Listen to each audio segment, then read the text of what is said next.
Hello students, my name is Gaurav and I am the co-founder of Nexus classes. आज के video में हम motion under gravity का जो टॉपिक है ये पढ़ने वाले हैं। बहुत ही इंटरेस्टिंग टॉपिक है और बिना किसी देरी के स्टार्ट करते हैं। तो सबसे पहले ग्रेविटी जो है इसके अंडर मोशन कैसा दिखाई देता है। हम लोग जानते हैं यार कि ग्रेविटी के इन्फ्लुएंस के अंदर हर चीज़ ऊपर से नीचे आके गिरती है, राइट। फॉर एग्जाम्पल अगर मैं बोल देता हूँ कि दिस इज़ ग्राउंड, यह क्या है भाई, दिस इज़ ग्राउंड। और यहाँ से अगर मैं किसी ऑब्जेक्ट को ऊपर थ्रो करूँगा तो वो पहले ऊपर जाएगा और फिर नीचे आएगा। मोशन अंडर ग्रेविटी का बेसिक प्रीमाइस क्या है कि अर्थ जो है वो सारी चीज़ों को ऊपर से नीचे की तरफ अट्रैक्ट करती है। इसी कारण की वजह से हम लोग ज़मीन पे खड़े रह पाते हैं। अगर आप ज़मीन पे खड़े रह पा रहे हो इसका मतलब ये है कि ज़मीन आपको अपनी तरफ खींच के रखे हुए है। हम मैग्नेटिकली कनेक्टेड हैं एक तरीके से, जैसे मैग्नेट के साथ आयरन के पीसेस एकदम चिपके हुए रहते हैं, तो हम भी अर्थ के साथ ऐसे चिपके हुए हैं। हम अगर कूदने की कोशिश करते हैं तो अर्थ वापस बुला लेती है अपने को नीचे। तो इसी तरीके से अगर कोई ऑब्जेक्ट को अगर आपने ऊपर फेंक दिया तो इवेंचुअली उसने नीचे ही आना है, क्योंकि अर्थ उसे वापस खींच रही है। तो ये जो फोर्स है इसे हम क्या बोलते हैं, इसे हम बोलते हैं फोर्स ऑफ ग्रेविटी। क्लियर है। जिस फोर्स से अर्थ हमें नीचे खींचती है उसे हम क्या बुलाते हैं, फोर्स ऑफ ग्रेविटी बुलाया जाता है। बहुत सिंपल टर्मिनोलॉजी है, इसमें क्या दिक्कत वाली बात है। अब कहीं ना कहीं फोर्स है तो वहां एक्सेलरेशन भी होगा। हमने छोटी क्लासेस में पढ़ा है जी, फोर्स जो है वो मास इंटू एक्सेलरेशन होता है। तो अगर फोर्स है तो एक्सेलरेशन तो होगा ही होगा, डेफिनेटली, इसमें तो कोई टेंशन वाली बात ही नहीं है। तो हम बोलते हैं कि जब भी ग्रेविटी का फोर्स लगता है तो देयरफॉर ग्रेविटी के फोर्स की वजह से एक्सेलरेशन ड्यू टू ग्रेविटी भी लगता है। क्लियर है। जब जब ग्रेविटी का फोर्स लगता है यानी कि हमेशा फोर्स ऑफ ग्रेविटी की वजह से एक्सेलरेशन ऑफ ग्रेविटी भी लगता है। इस एक्सेलरेशन ड्यू टू ग्रेविटी जो है इसे हम स्मॉल जी से डिनोट करते हैं। और इस स्मॉल जी का जो वैल्यू है वो कितना होता है, इसका वैल्यू होता है 9.8 मीटर पर सेकंड स्क्वायर होता है जी, 9.8 मीटर पर सेकंड स्क्वायर। और साथ ही साथ it always acts in the downward direction. Approximately भाई इसे 10 भी लिख लेते हैं, 10 मीटर पर second square, but unless mentioned ना हो तो फिर इसको 9.8 ही यूज करके चलेंगे हम लोग, ठीक है। तो ये बेसिक प्रीमाइस है यार कि ग्रेविटी जो है सारी चीज़ों को नीचे की तरफ एक्सेलरेट करवाती है और वो एक्सेलरेशन का वैल्यू है 9.8 मीटर पर सेकंड स्क्वायर। अब देखो आगे बढ़ते हैं। लेट अस से हमने बोला कि एक ऑब्जेक्ट को ऊपर थ्रो किया, बिल्कुल बेसिक्स से स्टार्ट करेंगे हम लोग।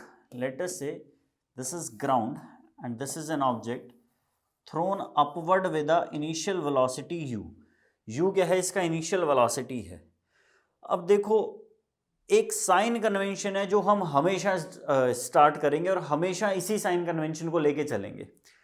जहां से पॉइंट ऑफ एप्लीकेशन है उस पॉइंट ऑफ एप्लीकेशन से जो भी इनिशियल वेलोसिटी का डायरेक्शन हो वो डायरेक्शन आप कंसीडर करोगे पॉजिटिव, और उस पॉइंट ऑफ एप्लीकेशन से जो अपोजिट डायरेक्शन हो उसे आप कंसीडर करोगे नेगेटिव।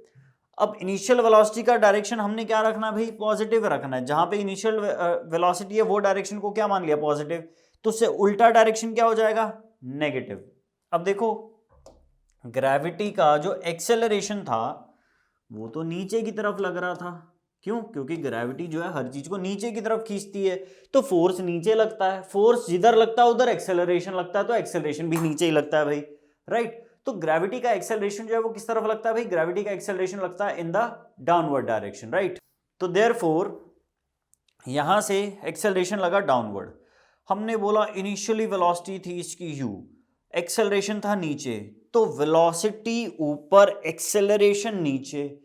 ये कौन सी सिचुएशन है, इसे बुलाते हैं डी एक्सेलरेशन का सिचुएशन। वेलोसिटी ऊपर एक्सेलरेशन नीचे है तो वो उसकी वेलोसिटी के अपोजिट लग रहा है तो उसे डी एक्सेलरेट करवा रहा है।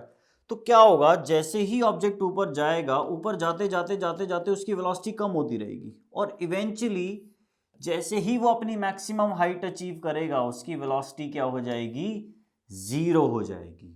अब क्योंकि वेलोसिटी जीरो है तो और ऊपर जा नहीं सकता, फिर वो नीचे आना चालू होगा। फिर नीचे आएगा तो उसकी वेलोसिटी बढ़ेगी। ऊपर से जब ऑब्जेक्ट नीचे आ रहा होता है तो बढ़ रही होती है स्पीड, नीचे से ऊपर फेंकोगे तो कम होती है स्पीड, फिर रुकता है, फिर नीचे आता है तो बढ़ती है स्पीड। इस तरीके से ऑब्जेक्ट चलता है, राइट। तो देयरफॉर जो ऊपर जाने का मोशन है इस दौरान वेलोसिटी कम होती है, वेलोसिटी डिक्रीजेस, और जो ऊपर से नीचे आने का इसका मोशन है इसके अंदर वेलोसिटी क्या होती है, velocity increases. Is that right? ठीक है, तो मैंने सोचा यार एक काम करते हैं, इसके लिए हम फाइंड आउट करना चाहते हैं what is time of flight. इसके लिए टाइम ऑफ फ्लाइट कितना है, कितना समय के लिए ये पूरा हवा के अंदर रहेगा। तो यार टाइम ऑफ फ्लाइट कैसे निकाला जाए? मैंने कहा कोई बड़ी बात नहीं, ये ग्राउंड है, ये ऑब्जेक्ट है, यहाँ से ऊपर फेंका ऑब्जेक्ट, यहाँ से ऑब्जेक्ट क्या आ गया, नीचे की तरफ आ गया। जैसे ही ऑब्जेक्ट नीचे की तरफ आया, हमने बोला अगर ये अपनी जगह पे वापस आ जाता है तो इसके लिए डिस्प्लेसमेंट क्या हो जाएगा, इसके लिए डिस्प्लेसमेंट हो जाएगा 0। तो जब डिस्प्लेसमेंट 0 हो गया तो सेकंड इक्वेशन ऑफ मोशन क्या थी, s is equal to u t plus half a t square. ये सेकंड इक्वेशन ऑफ मोशन थी, हमने इसे अप्लाई किया। s की वैल्यू क्या थी, 0, बिकॉज डिस्प्लेसमेंट वापस अपनी जगह पे आ गया तो क्या हो गया भाई, 0। इनिशियल वेलोसिटी थी u और टाइम ऑफ फ्लाइट था लेट अस से t। इस t का वैल्यू मुझे फाइंड आउट करना है, plus half G T square. Half acceleration कितना है g, या माइनस ऑफ g के बराबर। क्यों? क्योंकि एक्सेलरेशन क्या है, नीचे लग रहा है, तो हम क्या लिखेंगे इसे, माइनस ऑफ g के बराबर लिख देंगे, negative sign, because it is acting opposite to the velocity. Value acceleration क्या है, ग्रेविटी वाला है, तो g लिख दिया मैंने एक ही जगह पे, और साथ में क्या लिख दिया बेटा, टी स्क्वायर लिख दिया। इसको इधर लेके गए तो क्या बना, U T is equal to minus इधर half G T square. Minus ने माइनस को उड़ा दिया, एक टी ने एक टी को उड़ा दिया, तो कितना आया, 2u by g is equal to what, t के बराबर। इसका मतलब पूरा नीचे से लेके ऊपर तक जाना और ऊपर से फिर नीचे आना, नीचे से ऊपर जाना और फिर वापस नीचे आना, इस पूरे टाइम ऑफ फ्लाइट की वैल्यू क्या आएगी, 2u बाई जी के बराबर। Is it clear? ठीक है, देखो आगे प्रोसीड करते हैं। अब मैंने पूछा कि यार एक चीज सोचो, ऑब्जेक्ट जो है वो पहले नीचे से ऊपर गया फिर ऊपर से नीचे आया, ये पूरा का पूरा टाइम ऑफ फ्लाइट भले ही 2u बाई जी हो, but I want to find out time of ascent, यानी कि नीचे से लेके ऊपर तक पहुंचने का टाइम। मुझे ये टाइम चाहिए, यहां से लेके यहां तक का टाइम। तो यार इसे टी ए बुला देता हूं, यानी कि टाइम ऑफ एसेंट। ये कैसे फाइंड आउट किया जाए? तो मैंने सोचा यार, मैंने दिमाग लगाया कि यार एक चीज सोचो कि यहाँ पे जब ऑब्जेक्ट पहुंच गया था तो उसकी वेलोसिटी तो 0 हो गई थी, जब ऑब्जेक्ट चला था तो उसकी वेलोसिटी जो थी वो u के बराबर थी, राइट? उसकी वेलोसिटी कितनी थी, u के बराबर। और जब ये ऑब्जेक्ट चला था, इस पूरे मोशन के दौरान नीचे की तरफ क्या लग रहा था, एक एक्सेलरेशन लग रहा था जिसका वैल्यू था माइनस जी के बराबर। तो मैंने इस सारे डेटा को सोचते हुए मैंने सोचा यार एक बार फर्स्ट इक्वेशन मोशन लगा के देखते हैं। फर्स्ट इक्वेशन ऑफ मोशन क्या कहता है, v is equal to u plus a t के बराबर। तो नीचे से ऊपर गया, ऊपर पहुंचते उसकी वेलोसिटी क्या हो गई, 0। इनिशियल कितनी थी, u, a का वैल्यू कितना था, माइनस जी, और टाइम कितना लगा, टी ए। इसे टाइम ऑफ एसेंट भी बुलाया जाता है। तो इधर लेके जाएंगे तो minus u is equal to minus of g t a, और माइनस से minus cancel out. Time of ascent जो है वो किसके बराबर आया, u by g. Is it clear? ठीक है जी, तो टाइम ऑफ एसेंट कितना आता है, u बाय जी। अगर आप ध्यान से देखोगे तो पिछली बार टोटल टाइम ऑफ फ्लाइट कितना आया था, 2u बाई जी। इस बार ऊपर जाने का टाइम कितना आया है, u बाई जी। इसका मतलब अगर मैं बोलता हूं कि टाइम ऑफ डिसेंट कितना होगा, टाइम ऑफ डिसेंट होगा total time minus time of ascent, यानी कि टाइम ऑफ डिसेंट, डिसेंट का मतलब है भाई यहां से नीचे आने का टाइम, इसे टाइम ऑफ डिसेंट बोल दिया मैंने। नीचे से ऊपर जाना एसेंट, ऊपर से नीचे आना डिसेंट। तो टाइम ऑफ डिसेंट कितना हो जाएगा, this is 2u by g minus u by g is equal to what, time of descent फिर से आ जाएगा भाई यहाँ पे u by g. Is that clear? इसका मतलब है u अपॉन जी टाइम ऊपर जाने में लगता है और u अपॉन जी ही टाइम जो है वो नीचे आने में लगता है। तो टोटल टाइम क्या लग जाता है, दिस प्लस दिस, यानी कि 2u upon g. Is that clear? मुझे नहीं लगता इतने सिंपल कंसेप्ट के ऊपर कोई भी दिक्कत होनी चाहिए। ऊपर जाने का टाइम, नीचे जाने का टाइम और टोटल टाइम, ये हम तीनों चीज़ें क्या कर सकते हैं, इतना इजीली हम फाइंड आउट कर सकते हैं। बट लेट अस से I am interested in finding out कि इसकी टोटल हाइट कितनी थी, मैक्सिमम हाइट अचीव्ड जो है मुझे ये फाइंड आउट करनी है। तो मैंने कहा कौन सी बड़ी बात है, मैक्सिमम हाइट अचीव्ड भी फाइंड आउट कर लेते हैं यार। देखो जी, मैक्सिमम हाइट कैसे कंसीडर किया जाएगा। मैक्सिमम हाइट आएगा, यहां से हमने ऑब्जेक्ट को स्टार्ट किया और ये ऊपर गया और ये वापस नीचे आ गया, राइट,